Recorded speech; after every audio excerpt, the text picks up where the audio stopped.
So guys, bali meron tayong prepare na lagayan ng mga nalinisan na bakalan or litob. So tapos may brush tayo para malinis. Dito natin siya ilagay sa baba, guys. Tapos ito nga pala yung yung talaba dito sa panisihan, ang lalaki nila. Pero kapag na apakan mo to, ngingiti yung paa mo. So ito pa, ayan, malalaki yung laman niyan. Tapos may kuha kaming alimasag. So ayan. Tapos ito patay na, wala nang paa. Ito yung mga kasama na talaba. Ito marami. Iihawin lang to guys para masarap. Ayan.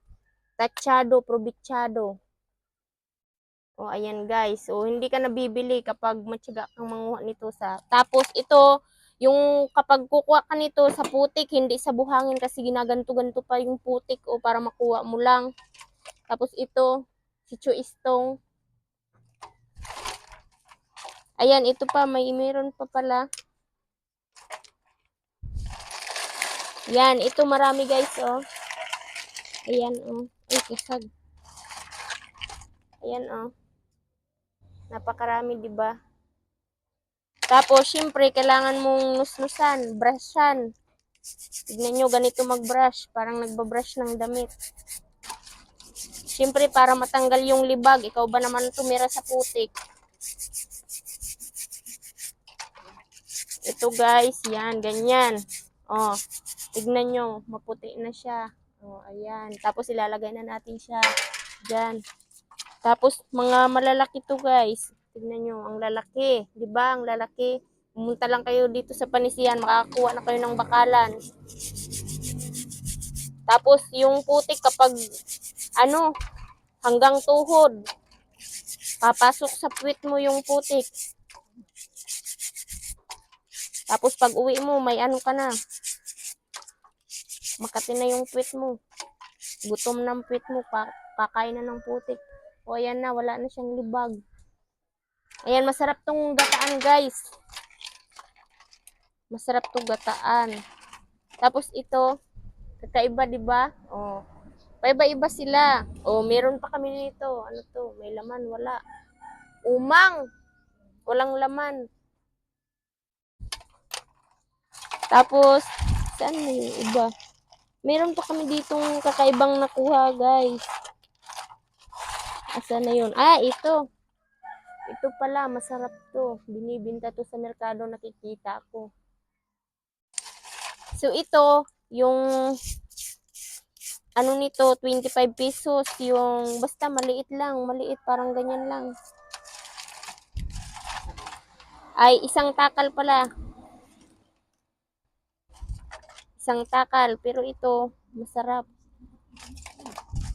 Isang takal lang nito guys, 25 pesos. Ay, tapos may nakuha pa palang ito, ganito, tong tawag nito? Tawagan? Ay, ugpan. Marami doon, kaso maliliit pa, bawal pa silang kunin. Ayan, ang lalaki nila, di ba, guys? Pumunta ka lang dito sa Panisihan. Kailangan natin silang labahan kasi mapuputik sila. So, ayan. Kalaki nila. Ayan. Siyempre, itong brush na to, huwag nyo lang gagamitin sa damit nyo. Sa panty nyo lang. Para astig. Huwag nyo na yung pansinin yung dumi sa damit ko kasi galing kami ni mama manguha ng kahoy. Kasi hindi tayo rich. Poor tayo, poor. Kaya nga tayo nanguha nito. Ay, ito pa pala. Saan na yun? May kakaiba. Papakita ko guys sa inyo yung mga kakaiba. Ay, ibang uri nito. Iba din uri nito. Tingnan nyo yung pagkakaiba nila, di ba? So, ayan. Tapos, tignan nyo. Parang madali lang ito siya mabuka. Tapos, ito hindi. Naka-zipper talaga siya. Ito i-separate natin. Baka kasi mahiwa yung kamay natin. Dito muna natin siya ilagay sa baba. Ayan. Aray ko. Napakarami nito dito guys sa ano. Napakarami nito dito guys sa ano sa panisihan. Napakaingay ng mama ko. Ito oh.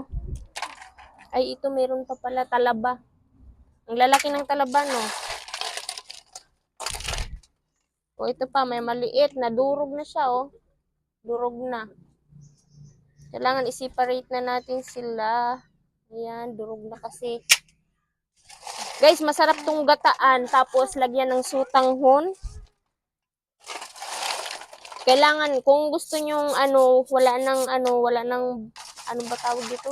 Wala nang chill. Pakuluan nyo na lang siya ng tubig. Tapos, ano ba tawag dito sa amin? Hingat eh. Tanggalin siya sa shell niya. Tapos, igisa nyo sa, sutanghon or sa panda. Pero masarap siyang gataan kapag ganito, kaya nililinisan ko kasi gagataan ko siya mamaya.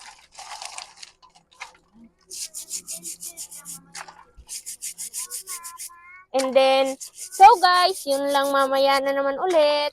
Kapag naluto na, kakain na lang ako. Papakita ko sa inyo kung gaano kasarap kapag nagataan na, tapos may libas. Bye! See you next meeting!